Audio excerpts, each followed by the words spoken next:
मुंबईसह राज्याला उष्णतेचा तडाखा। मुंबईचं कमाल तापमान 36 अंश तर ठाण्यात 41 अंश सेल्सिअस तापमानाची नोंद।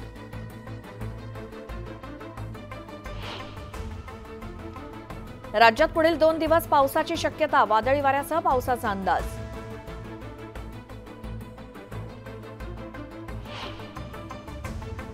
मुंबई शहराला पाणीपुरवठा करणाऱ्या जलाशयात 20%च पाणीसाठा। मात्र 15 जुलैपर्यंत पाणी पुरेल, महापालिकेचा दावा।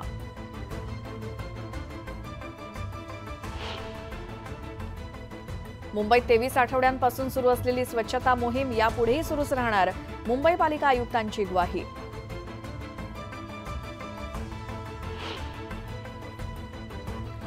मुंबईतले रस्ते धुण्यासाठी प्रक्रिया केलेल्या पाण्याचा वापर। पाण्याच्या नासाडीबाबत होणाऱ्या टीकेवर पालिका आयुक्तांचं स्पष्टीकरण।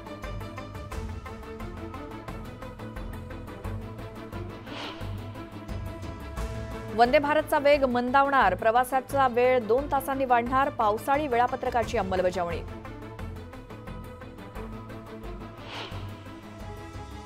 लोकसभा निवडणुकीमुळे मुंबई विद्यापीठाच्या परीक्षा लांबणीवर। 6, 7 आणि 13 मे रोजी होणाऱ्या सर्व परीक्षा पुढे ढकलल्या। पुणे विद्यापीठातील अध्यासन प्रमुखांच्या भरतीला अखेर मुहूर्त मिळाला। 11 अध्यासन प्राध्यापकांसाठी विद्यापीठानं मागवले ऑनलाईन अर्ज।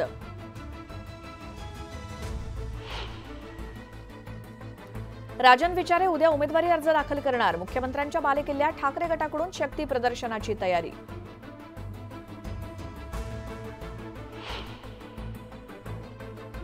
बागेतला हापूस आंबा थेट देश-विदेशात पोहोचणार। डाक विभागाची फार्म टू फोक नाविन्यपूर्ण संकल्पना।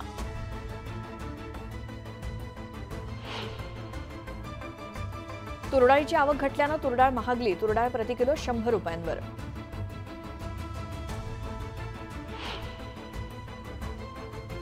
निवडणुकांमुळे नवीन विमानतळांवरती प्रवासी संख्या वाढली। देशात 24,275 जादा विमान उड्डाणं।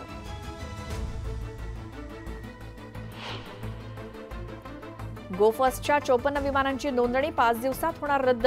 कंपनीची अवस्था आणखी बिकट होणार।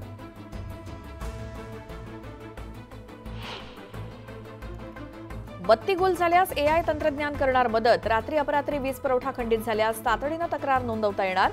महावितरणची अनोखी शक्कल। तरुणावरती गोळीबार करून कुऱ्हाडीनं आणि तलवारीनं हल्ला। अहमदनगरच्या कोटला परिसरातली घटना।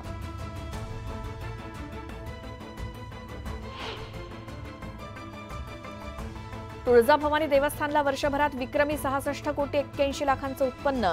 तब्बल 16 किलो सोनं आणि 270 किलो चांदी भक्तांनी देवीचरणी केली अर्पण।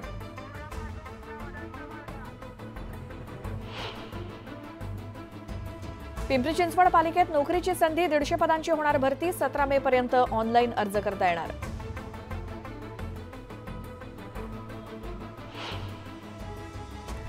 छत्रपती संभाजीनगरच्या शेंद्रा कमंगर इथे मांगीर बाबांच्या यात्रेला सुरुवात।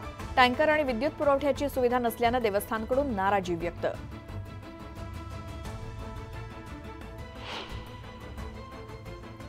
या बुलेटिनच्या सुरुवातीला एक मोठी बातमी येते। अहमदनगर लोकसभा मतदारसंघाचे महाविकास आघाडीचे उमेदवार निलेश लंके यांच्या